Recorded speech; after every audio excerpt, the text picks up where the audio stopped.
시청자 여러분 안녕하세요. 2025년 12월 13일 할트앤서울 복음방송에서 보내드리는 주안의 하나 진행의 강승규입니다. 지난 한 주도 우리 삶 속에 죄의 흔적들이 나타날 때마다 주님 앞으로 나아가 깨끗함을 받고 회복받으신 여러분 되셨기를 소망합니다. 만일 여러분이 친구로부터 급히 어떤 물건을 좀 가져다 달라는 부탁을 받았다면 여러분은 그 부탁을 들어주기 위해 어느 정도까지 노력을 하시겠습니까? 예를 들어 여러분의 친구가 내가 평소에 먹는 약이 좀 필요한데 미안하지만 자네가 내가 머물고 있는 곳으로 그 약을 좀 가져다 줄 수 있겠나? 라고 부탁한다면 여러분은 어떻게 하실 것 같으십니까? 아마 우리 대부분은 시간이 가능하다면 그러지 하고 선뜻 그 부탁을 들어줄 것 같습니다. 그런데 만일 여러분이 그 약을 가지고 그 친구가 말한 장소로 찾아갔는데 그 친구를 만날 수 없다면 어떻게 하실 것 같습니까? 그 친구가 연락이 안 된다면 말입니다. 이상하네 하고 그냥 돌아가실 것 같습니까? 아니면 그 친구를 찾기 위해 노력하실 것 같으십니까? 아마 우리 대부분은 어떻게든 찾아보려는 노력을 하지 않을까요? 더더군다나 약이 필요한 친구이니 그 친구가 염려되어 수소문을 할 것 같습니다. 여러분은 어떠십니까? 첫 찬양 함께 하신 후에 계속해서 말씀 나누겠습니다.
겨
최근 중국에서는 제가 조금 전에 설명해 드린 일이 실제로 일어났었습니다. 고혈압과 협심증을 앓고 있는 A씨가 친구 B씨에게 연락을 해서 내 몸이 좋지 않으니 나의 약을 좀 가져다 달라 하고 부탁을 한 것입니다.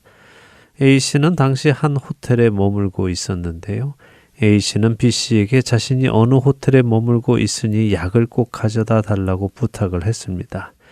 B씨는 친구의 부탁대로 고혈압과 협심증 약을 가지고 A씨가 말해준 그 호텔로 갔지요. 하지만 호텔로 간 B씨는 A씨가 어느 객실에 묵고 있는지를 몰랐습니다. 그냥 그 호텔에 묵고 있다고만 들은 것이었죠. B씨는 급히 A씨에게 여러 번 전화를 했지만 A씨는 웬일인지 전화를 받지 않았습니다. 그러자 B씨는 호텔 프런트에 A씨의 이름을 대며 이 약을 친구 A에게 전해달라고 요구를 했습니다. 하지만 호텔 측은 자신들은 물건을 전달할 책임이 없다며 약을 전달받기를 거부했지요. B씨는 다른 볼일이 있었기에 더 이상 친구 A씨에게 약을 전달해 주는 것을 포기하고는 그냥 호텔에 약을 맡기고 호텔을 떠났습니다. 하지만 호텔은 이미 말한 대로 약을 전달해 주는 것은 자신들의 책임이 아니라며 A씨에게 연락을 하지 않았지요. 그렇게 5시간이 흐른 후 약을 가져다 달라고 부탁했던 A씨는 호텔에서 시신으로 발견되었습니다. 이로 인해 중국에서는 이 A씨의 죽음에 대한 책임이 누구에게 있느냐를 두고 갑을론박이 펼쳐지고 있습니다. 약을 끝까지 전해주지 않은 친구 B씨의 책임이다 하는 사람들, 약을 전해주지 않은 호텔의 책임이다 라는 사람들, 친구 B씨는 할 만큼 했으니 책임이 없다 하는 사람들, 호텔은 약을 전해줄 의무가 없다 하는 사람들까지 각양각색의 사람들이 자신들이 스스로 기준이 되어 이 일을 평가하고 있습니다. 여러분은 어떻게 평가하시겠습니까?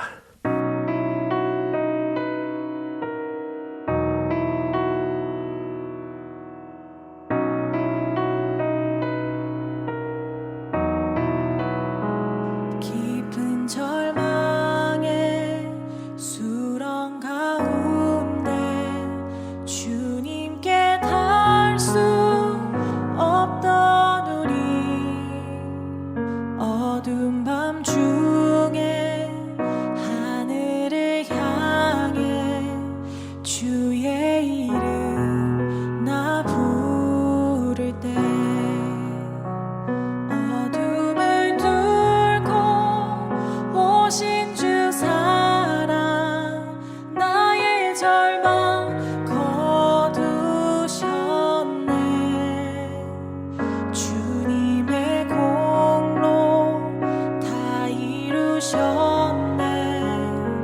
주 예수 나의 산소망.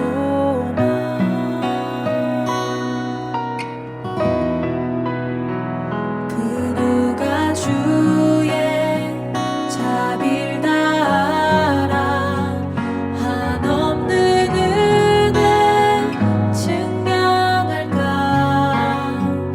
영광을 떠나 이 땅에 오신 죄가 되신 구주 예수.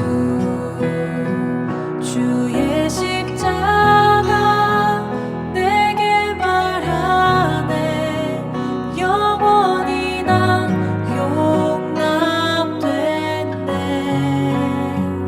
아름다우신 왕 나는 주의 것 그리스도 나의 산소망. 할렐루야 주를 찬양하여라. 할렐루야 자유케 하셨도다. 죄의 저주 끊으신 주께 구원이 있도다. 주 예수 나의 산소망. 할렐루야 주를 찬양하여라. 할렐루야 자유케 하셨도다.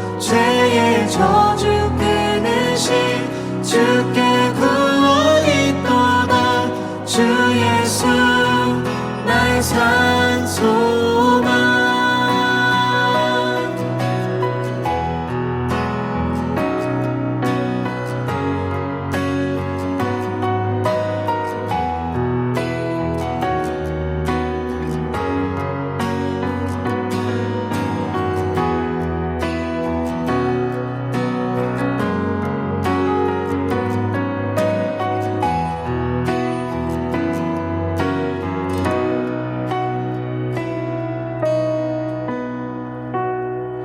언약된 아침 장사된 몸에 부활의 호흡 시작됐네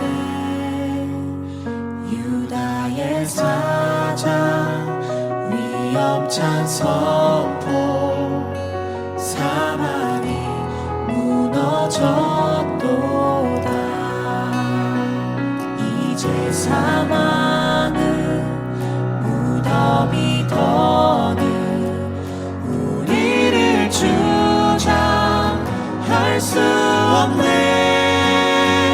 유다의 사장 위험찬 보혈 사망이 무너졌도다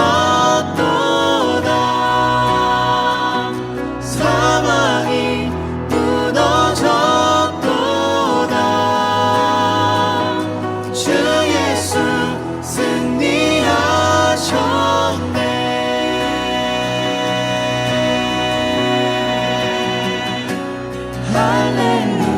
할렐루야 주를 찬양하여라 할렐루야 자유케 하셨도다 죄의 저주 끊으신 주께 구원이 있도다 주 예수 나의 산소방 할렐루야 주를 찬양하여라 할렐루야 자유케 하셨도다 죄의 저주 끊으신 주께 구원이 있도다 주 예수 나의 산소망 그리스도 나의 산소망 당신은 나의 산소망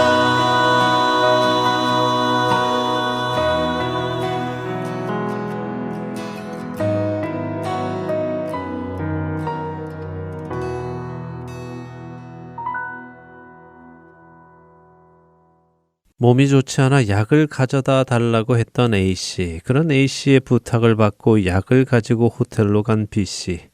A씨와 연락이 되지 않자 호텔 측에 도움을 청한 B씨. 그리고 그런 B씨의 부탁을 거절한 호텔.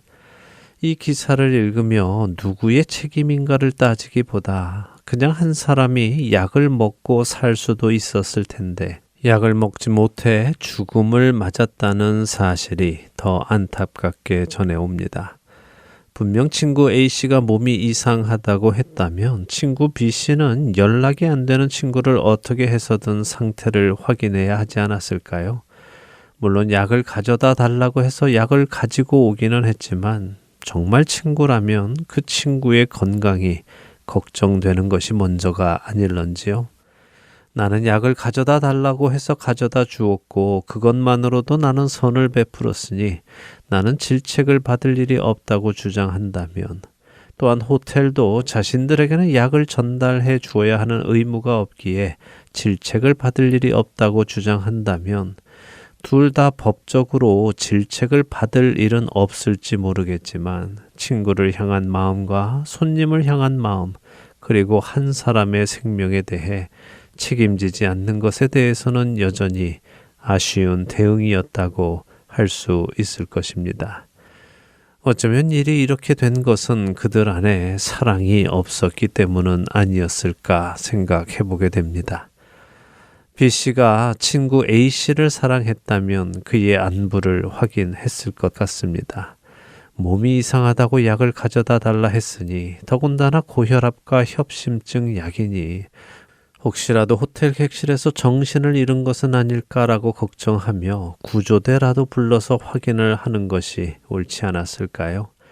호텔 역시 자신들에게 약을 전달해 줄 의무가 있던 없던 그것을 떠나 한 사람이 위험한 상태에 있다고 생각한다면 의무를 넘어 생명을 살리는 일을 해야 하지 않았을런지요.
여러분과 함께 기도하는 1분 기도 시간입니다. 오늘은 이스라엘에서 사역하고 계시는 최순남 선교사님께서 기도를 인도해 주십니다.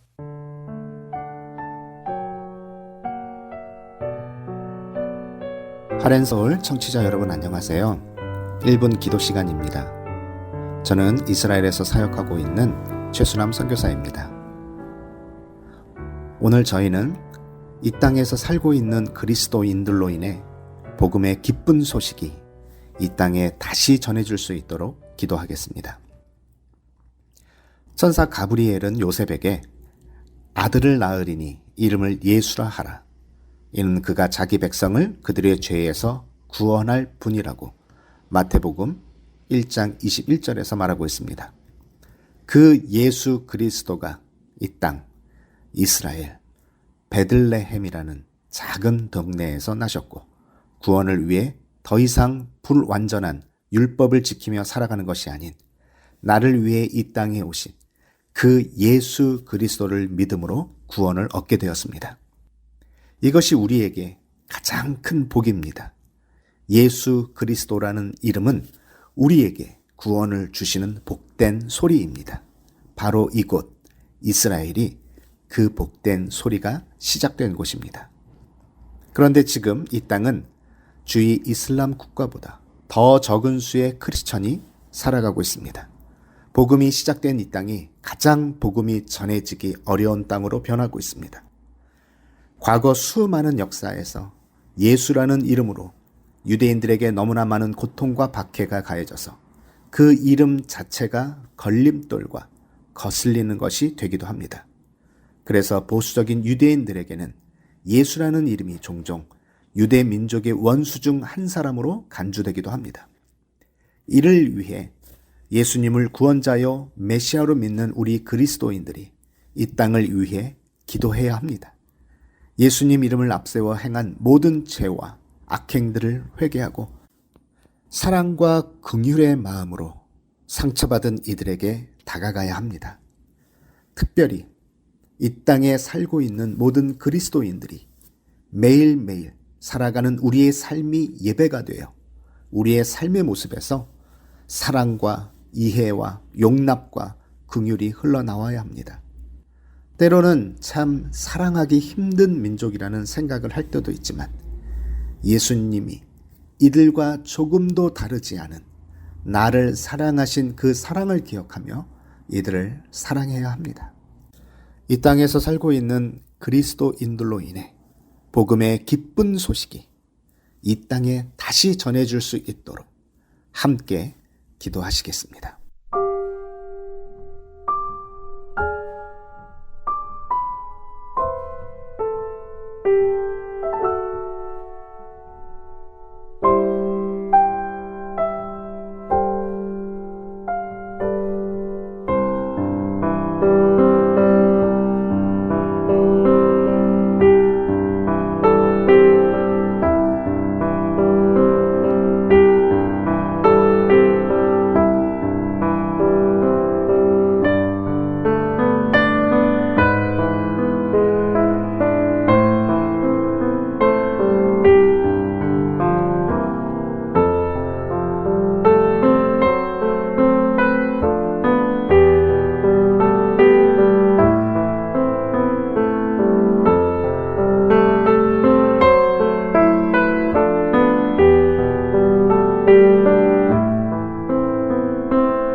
주님, 감사합니다.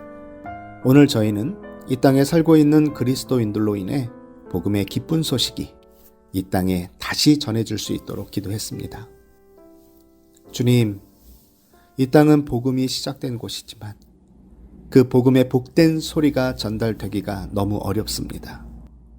복음의 복된 소리가 그저 고도의 상업화 전략에 의해서 돈을 버는 수단과 방법으로 전락하고 있는 것 같습니다. 종교적인 행위와 열심으로만 살아가는 사람이 있으면서 동시에 아예 신을 부정하고 쾌락과 자기 만족을 위해 살아가는, 지극히 세속적으로 살아가는 수많은 사람들을 동시에 보게 됩니다. 이들에게 복음의 복된 소식이, 복음의 기쁜 소식이 이 땅에서 살고 있는 그리스도인들로 인해 다시 전해졌으면 좋겠습니다.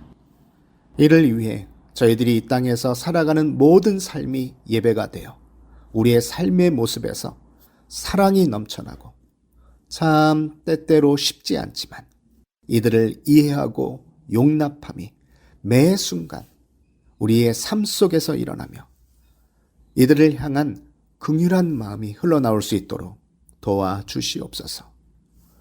오랜 전쟁으로 인해 마음이 참 가난해져 있는 지금, 이들을 향한 이해와 용납과 위로가 그 어느 때보다 더 절실한 시간들입니다. 지금 이들에게 복된 복음의 소리가 우리 그리스도인들의 삶을 통해 전달될 수 있도록, 그래서 진정한 샬롬의 왕이신 예수 그리스도가 지금 이들에게 전달될 수 있도록 주님 인도하여 주시옵소서. 감사드리며 예수님의 이름으로 기도드립니다. 아멘.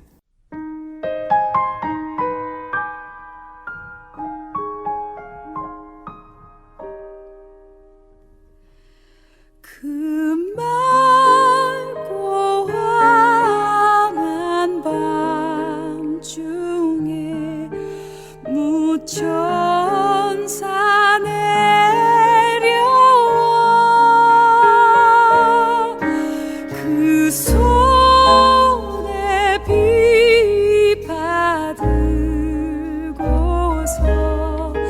다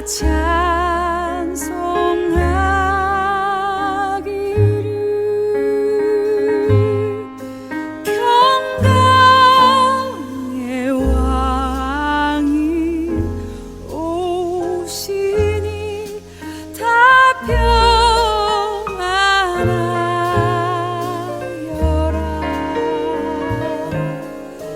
그 소란하던 세상이 다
겨울이 깊어가는 이 시간, 당신의 마음은 어디에 있습니까?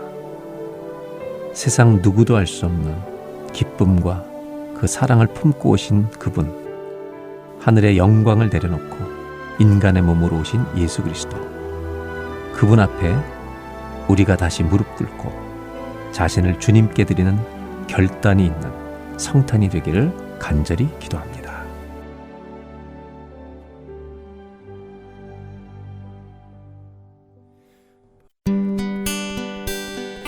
기쁜 소식 사랑으로 땅끝까지 전하는 아랜소.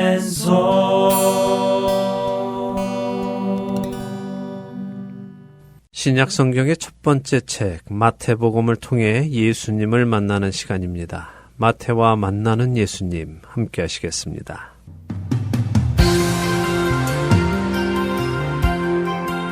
애청자 여러분 안녕하세요. 자기 백성을 죄에서 구원하기 위해 이 땅에 육신을 입고 오신 예수님을 만나는 시간입니다. 마태와 만나는 예수님 진행의 김명아입니다. 네, 여러분 안녕하세요. 강승규입니다. 마태복음 4장으로 들어갔어요. 네. 예수님께서 공생애를 시작하시며 첫사람 아담이 실패했던 일과 하나님의 택함받은 민족 이스라엘의 실패했던 일들부터 되돌리는 일을 하시는 것을 보았습니다. 네.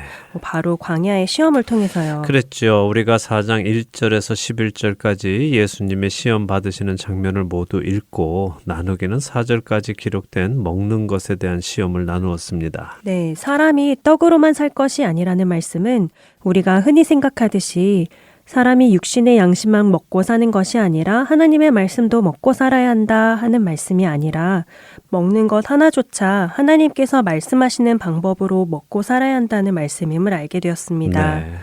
이 말씀을 생각해 보니까 그동안 생각해오던 것과는 전혀 다른 생각을 하게 되었어요. 네, 어떤 생각이시죠? 그동안은 매일의 삶에서 하나님의 말씀을 읽고 묵상하는 삶을 살아야 한다는 생각을 했었는데 네. 이 말씀의 의미를 알게 되니까요. 이제는 제가 무엇을 하고 사는지 어떤 일을 하면서 먹고 사는지조차도 하나님의 뜻에 합당한지를 생각해 보게 되더라고요. 예, 그렇죠. 그것이 바로 우리가 생각해야 할 일입니다. 많은 그리스도인들이 신앙생활 따로 또 사회생활 따로 하는 경우가 많지요. 또한 교회에서의 얼굴과 사회에서 얼굴이 다른 경우도 많고요. 그러나 우리 그리스도인들은 그렇게 두 얼굴을 가지고 살아가서는 안 됩니다. 언제나 한결 같아야 합니다. 어디에서든지 말입니다. 그렇기에 교회에서만이 아니라 사회에서도 그리스도인으로 살아가야 하겠습니다. 네, 안타깝게도 가끔씩 교회에서는 거룩한 모습을 보여주지만 직장이나 직업 전선에서는 아주 혐오스러운 모습을 보여주는 성도들도 있잖아요. 네. 세상 사람들조차도 잘 하지 않는 비열한 일을 하기도 하고 부정한 방법을 사용하여 돈을 벌기도 하고요. 네, 안타깝지만 사실이죠. 그리고 그런 사람들은 교회 성도들은 모를지 몰라도 그 주변에 관계된 사람들은 다들 뒤로 또 한마디씩 합니다. 아유, 저런 사람이 집사라니, 아유, 저런 사람이 장로라니 하면서 말이죠. 결국 그렇게 해서 하나님의 이름이 또 예수님의 이름이 사람들 앞에 영광이 가리워지게 됩니다. 우리가 그리스도인이라면 우리는 이제 우리를 위해 죽었다가 살아나신 예수님의 영광을 위하여 살아가야 합니다. 예수님은 이렇게 첫 시험을 말씀에 순종하심으로 이겨내셨습니다. 첫사람 아담이 먹음직도 해서 하나님의 말씀을 어기고 저지른 불순종을 예수님은 굶주림 속에서도 순종으로 승리하셨습니다. 자, 이제 오늘 두 번째 시험을 좀 보도록 하죠. 본문은 지난주에 읽었으니까 바로 들어가겠습니다. 네, 예수님을 거룩한 성전 꼭대기에 세우고 하는 시험이네요. 그렇습니다. 예수님을 거룩한 성전, 곧 예루살렘 성전이지요. 그곳으로 데리고 갑니다. 그리고는 뭐라고 합니까? 내가 만일 하나님의 아들이어든 뛰어내려라 라고 하죠. 네. 그리고 그 이유를 그가 너를 위하여 그의 사자들을 명하시리니 그들이 손으로 너를 받들어 발이 돌에 부딪히지 않게 하리로다 라고 약속하셨기 때문이라고 하면서요. 예, 1차 시험에 예수님께서 하나님의 말씀을 인용하시며 말씀에 순종하시니까 사탄은 자신도 하나님의 말씀을 인용하며 예수님을 시험합니다. 자, 사실 에덴 동산에서의 일을 생각해 보면요. 뱀이 하나님이 참으로 동산 모든 나무의 열매를 먹지 말라고 하시더냐 하면서 시험했을 때 하와의 대답이 뭐였습니까? 동산 나무의 열매는 먹을 수 있지만 동산 중앙에 있는 나무의 열매는 먹지도 말고 만지지도 말라고 하셨다 하면서 먹으면 죽을까 하노라라고 했죠. 그렇습니다. 그것은 무엇을 보여주는 것일까요?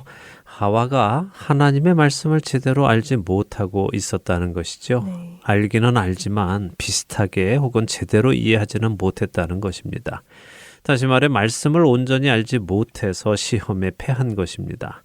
사탄은 마지막 아담이신 예수님을 향해서 하나님의 말씀 시편 91편 11절과 12절의 말씀을 인용하며 시험을 합니다.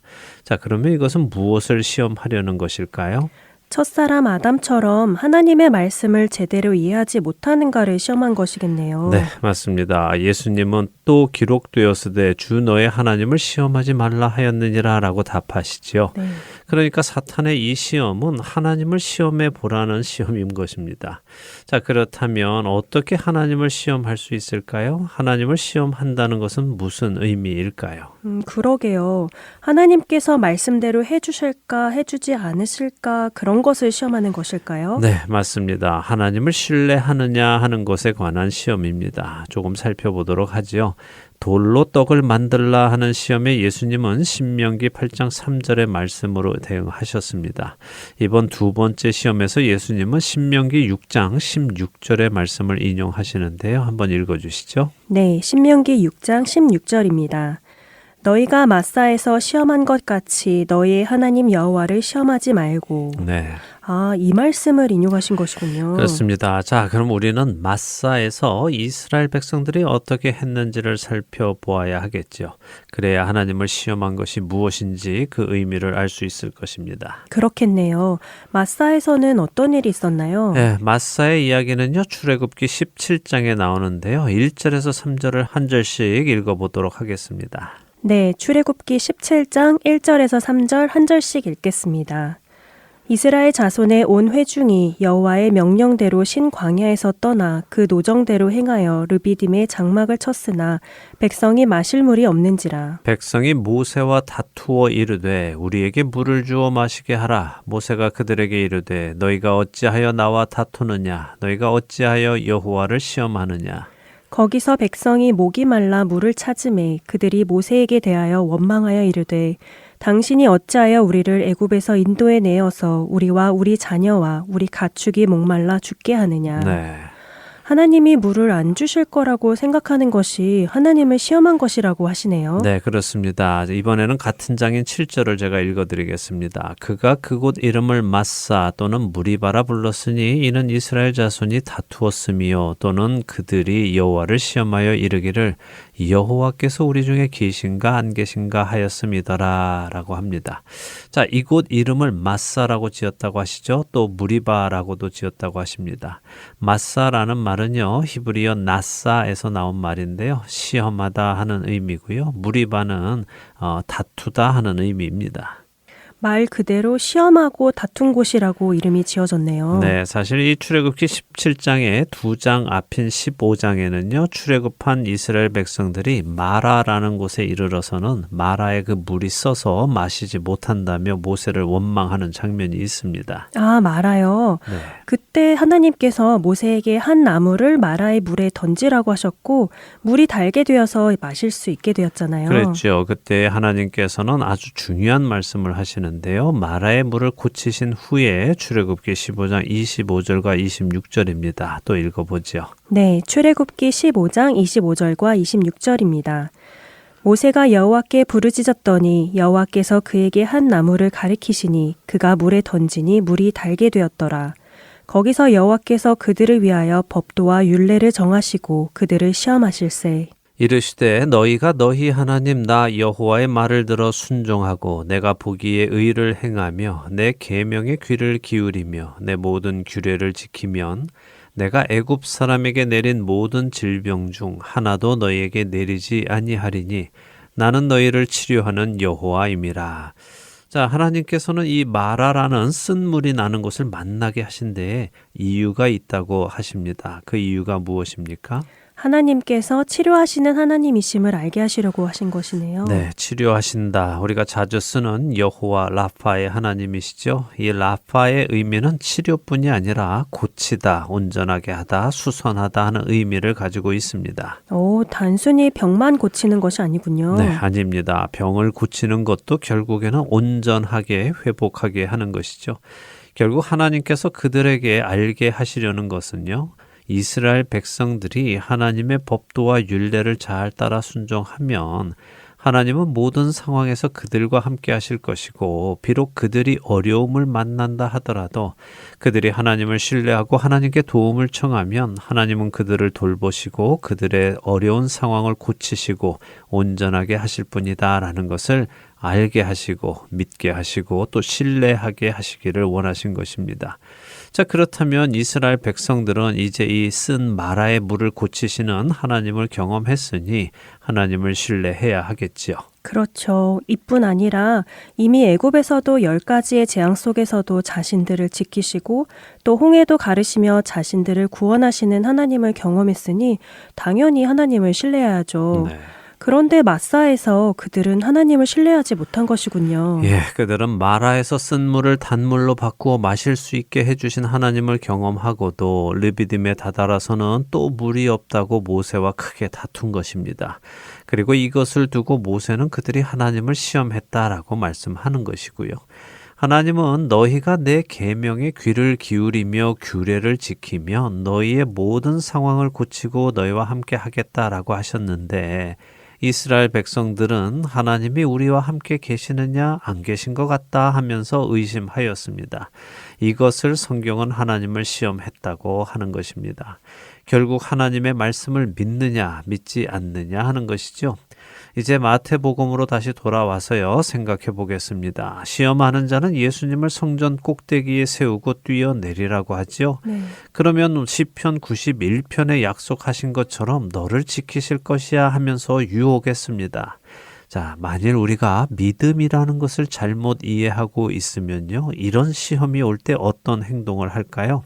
김명아 아나운서는 사탄의 이 말, 하나님이 너를 지켜주신다고 했으니 뛰어내려봐라 라고 하는 시험에 믿음으로 대응하는 것이 어떤 것이라고 생각하세요? 지금 이렇게 말씀을 다 듣고 생각해 보니까요. 우리가 믿음이라는 것을 잘못 생각하면 여기서 뛰어내리는 것이 믿음이 있는 것이라고 생각할 수도 있을 것 같아요. 네, 그렇죠. 맞습니다. 그래, 나는 하나님의 말씀을 믿어. 내가 하나님의 말씀을 믿는다는 것을 증명해 볼게 하면서 거기에서 뛰어내릴 수도 있는 겁니다. 하나님이 지키신다고 했으니까 지키실 것이야 하면서 뛰어내리는 것이 믿음이라고 생각할 수도 있는 것이죠. 그리고 실제로 그것이 믿음이라고 생각하는 성도들도 있습니다. 또 어떤 사람들은 하나님이 지키신다고 했는데 정말일까 하면서 뛰어내릴지도 모르죠. 자, 그런데 예수님의 답변은 어떻습니까? 주 너의 하나님을 시험하지 말라라고 단호하게 답하시는데요. 네, 이 말씀의 의미는 무엇일까요? 주 너의 하나님을 시험하지 말라 하는 이 말씀의 의미는 예수님은 하나님이 약속을 지키실지 아닐지, 하나님이 예수님과 함께 하실지 하시지 않으실지 의심조차 하지 않으신다는 말씀입니다. 첫사람 아담과 하와는 하나님께서 그들을 위해 우주 만물을 창조해 주셨고 기쁨의 에덴 동산을 지으시고 그곳에 자신들을 두어서 행복하게 살게 해 주셨음에도 불구하고 자신들이 하나님처럼 되는 것이 더 유익한 것이고 자신들이 하나님처럼 되는 방법이 있음에도 불구하고 하나님이 자신들에게 그 사실을 숨겼다고 말하는 뱀의 말을 믿었습니다. 하나님을 의심한 것이죠. 이스라엘 백성 역시 하나님께서 그들을 애굽에서 불러내어 약속의 땅으로 데리고 가시는 것을 경험하면서도 여전히 무언가 부족할 때면 하나님을 의심했습니다. 하나님이 우리를 돌보시는가? 하나님이 우리와 함께 하시는가? 그분이 약속을 지키실 것인가? 하면서 말이죠. 자, 그런데 이 시험이 그들에게만 있는 시험이겠습니까? 우리는 어떨까요? 사실 우리도 때때로 하나님이 나와 함께 하시는지 의심할 때가 있죠. 하나님의 언약을 기억하지 못하고 두려워하며 하나님이 나와 함께 하실까? 나와 함께 하신다면 왜 이런 어려운 일이 일어나는데도 내버려 두실까 하며 의심할 때도 있죠. 그런데 그것이 하나님을 시험하는 무서운 일이었다는 말씀이네요. 네, 하나님을 의심하는 것은 곧 하나님을 시험하는 일이며 그것은 옳지 않은 일이라고 예수님이 지금 말씀하시는 것입니다.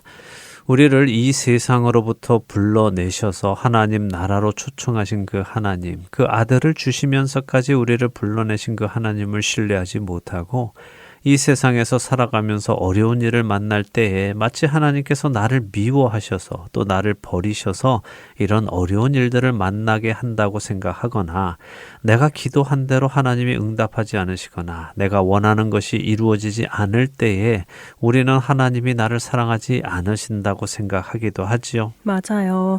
하나님이 나와 함께 하신다면 왜 이런 일이 일어나겠어? 하는 생각을 자주 하는 것 같아요. 네. 그런데 이런 마음 자체가 하나님을 시험하는 것이라니 그동안 몰라도 너무 몰랐던 것 같아요.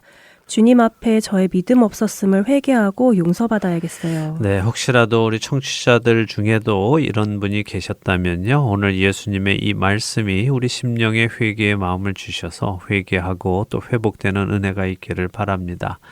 예수님은 단 한순간도 하나님을 의심하지 않으셨습니다. 왜 그런가 하면 예수님은 하나님을 잘 아시기 때문이죠. 그래서 하나님이 나와 함께 하지 않으실 것이라는 의심은 단 한 번도 하지 않으셨습니다.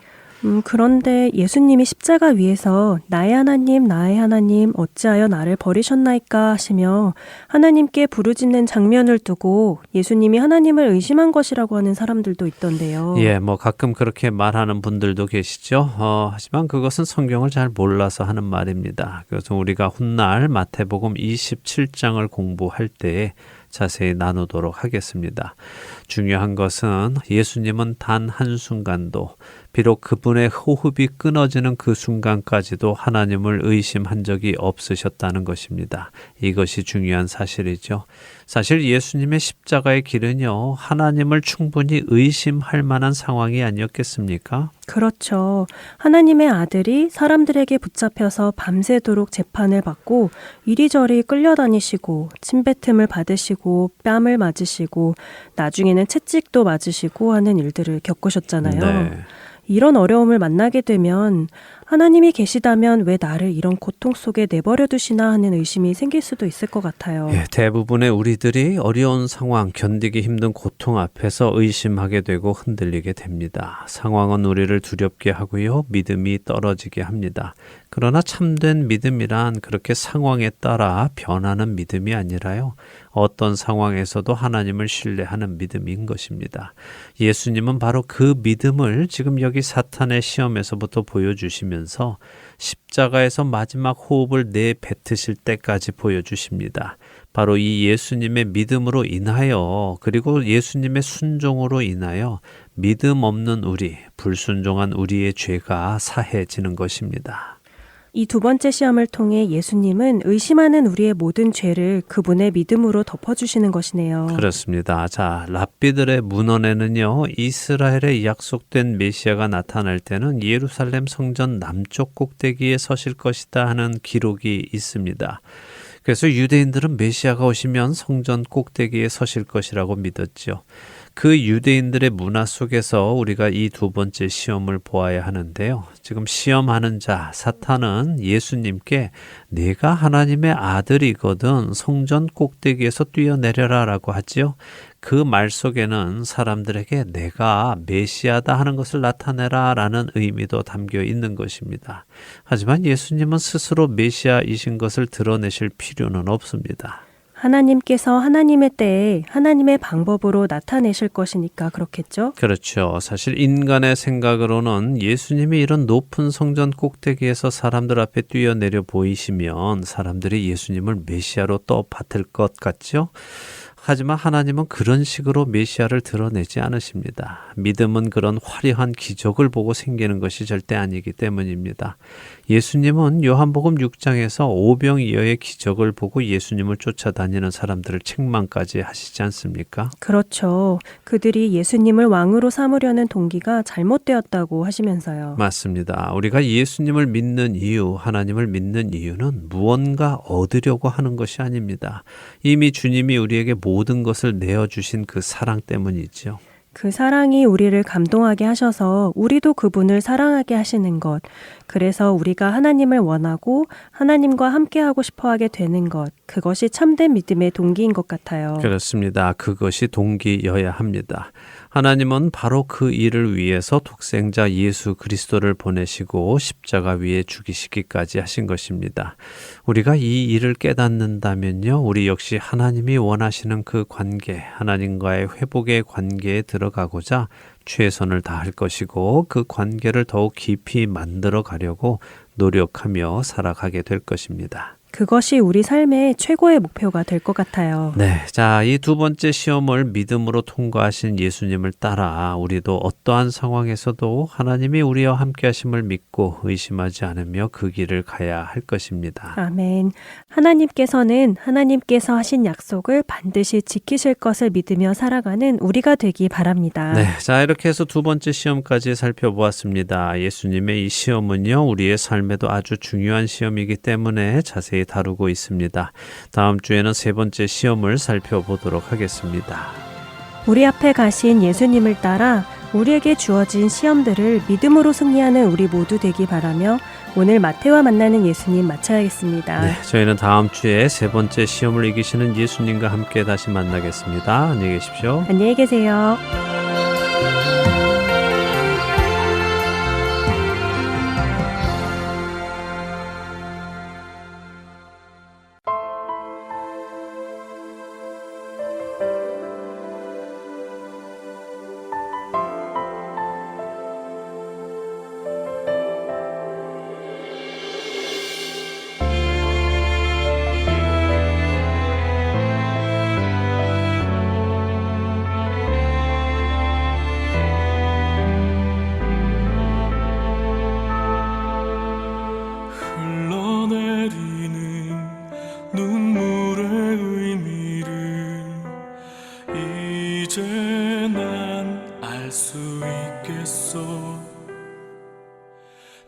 죽어가는 영혼 바라보시는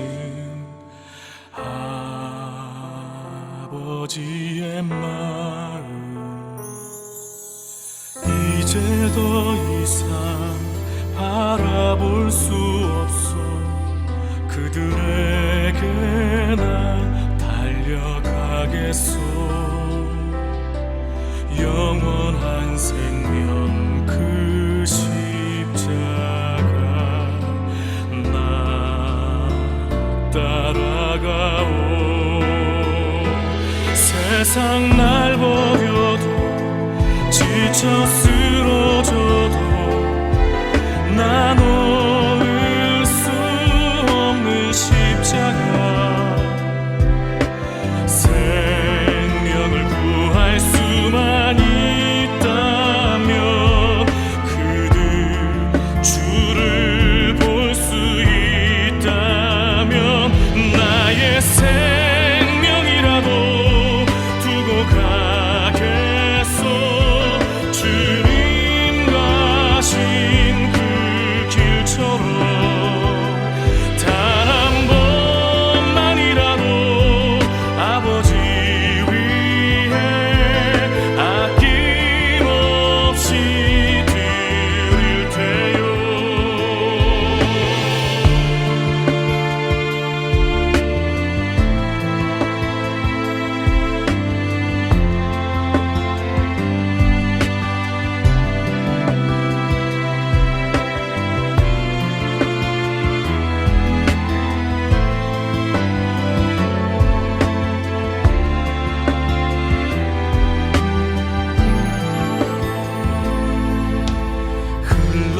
흘러내리는 눈물의 의미를 이제 난 알 수 있겠소. 죽어가는 영혼 바라보시는 아버지의 마음, 이제 더 이상 바라볼 수 없어 그들에게 나 달려가겠소. 영원 생명 그 십자가 나 따라가오. 세상 날 버려도 지쳐 쓰러져도 난 놓을 수 없는 십자가, 생명을 구할 수만 있다면 그들 주를 볼 수 있다면 나의 생명이라도 두고 가겠소. 주님 가신 그 길처럼 단 한 번만이라도 아버지 위해 아낌없이 드릴 테요. 나의 가슴 속에서 흐르는 눈물, 내 아버지 사랑이죠. 이제 울지 말아요. 세상 모두가 주의 이름 부를 테요.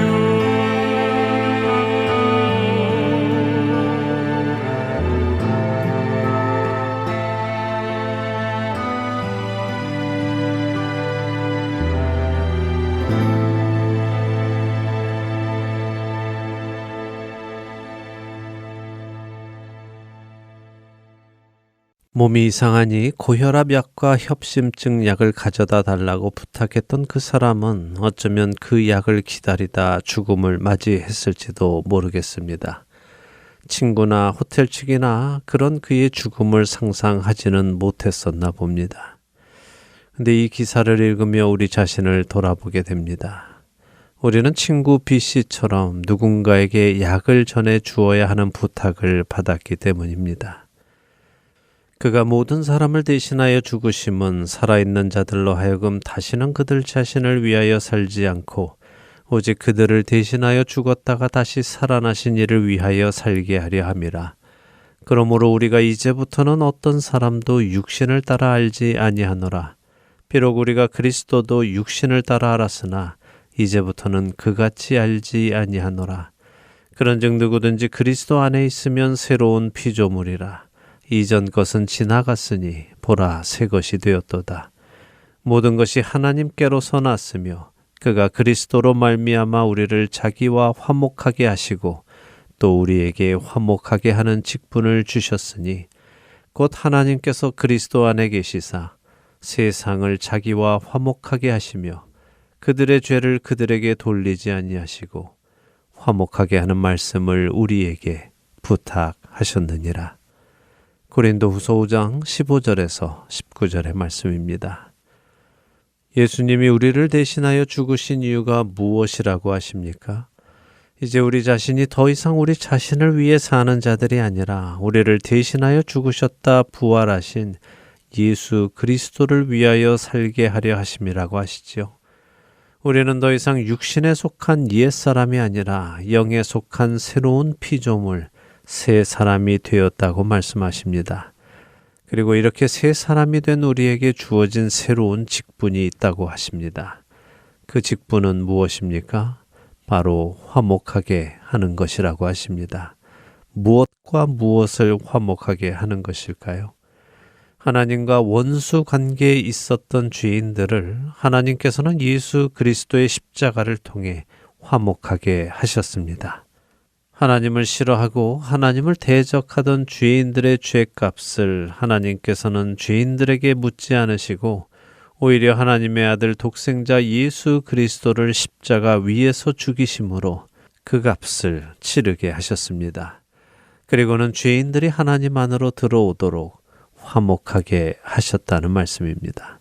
그리고 그렇게 예수 그리스도를 통하여 하나님과 화목하게 된 우리들에게 아직 하나님과 화목하지 못하고 있는 자들에게 다가가 그들로 하나님과 화목하게 하는 말씀을 전하도록 부탁하셨다고 하십니다. 사랑하는 할트앤서울 복음방송 애청자 여러분, 여러분은 하나님께서 여러분에게 이 부탁을 하신 것을 알고 계십니까? 화목하게 하는 말씀을 전하도록 하신 하나님의 부탁이 우리에게 주어졌음을 알고 계시는지요? 알고 계셨다면 여러분은 그 부탁을 받고 그 부탁을 수행 중이십니까? 혹시 그 부탁을 오늘 나눈 호텔 측처럼 그것은 나의 의무가 아니다라며 거부하고 계시지는 않으십니까? 아니면 부탁을 받은 친구 B씨처럼 하기는 하되 그래서 호텔까지는 찾아가되 거기서 한 걸음 더 나가지 않고 나는 내 할 일을 다 했다며 돌아서지는 않으시는지요? 우리 안에 영혼을 사랑하는 마음이 있다면 우리는 그렇게 쉽게 하나님의 부탁을 내려놓지 않을 것입니다. 만일 여러분 중 여러분에게 이 직분이, 이 부탁이 주어졌다는 것을 몰랐던 분이 계셨다면 이제 여러분은 들으셨습니다. 그렇게 이제는 여러분에게 그 직분이 주어졌음을, 그 부탁이 전달되었음을 알게 되셨습니다. 그러니 이제 어떻게 하시겠습니까? 이제 그 직분을 감당하셔야 하지 않겠습니까? 성경은 예수님이 십자가에서 죽으신 이유가 이제는 우리가 더 이상 우리 자신을 위해 살지 않고 우리를 위해 죽었다가 살아나신 그분, 예수 그리스도를 위해 살아가는 새로운 피조물이 되게 하시기 위함이라고 하시며 그 새로운 피조물은 바로 화목하게 하는 말씀을 전하는 직분을 감당하는 것이라고 말씀하십니다. 예수님께서 오신 것을 기억하고 기념하는 12월입니다. 그분이 왜 오셨는지, 그리고 우리 삶의 목적이 무엇인지 깨닫게 되는 은혜가 우리 모두에게 있기를 바랍니다. 그리고 그 깨달은 것을 살아내기로 결단하는 저와 애청자 여러분이 되시기를 소망하며 오늘 주안의 하나 여기에서 마치도록 하겠습니다. 함께해 주신 여러분들께 감사드리고요. 저는 다음 주 이 시간 다시 찾아뵙겠습니다. 지금까지 구성과 진행의 강순기였습니다. 애청자 여러분 안녕히 계십시오. 우리 영혼에 주가 주신 거지지 않는 빛이 있네. 오직 주님께 우릴 드릴 때 그 빛을 밝혀 주시리라. 이제 일어나 소망이 없는 어두운 세상에 나아가라. 내 빛 비춰라. 모두 알도록 빛을 들고 세상으로 빛을 들고 세상으로.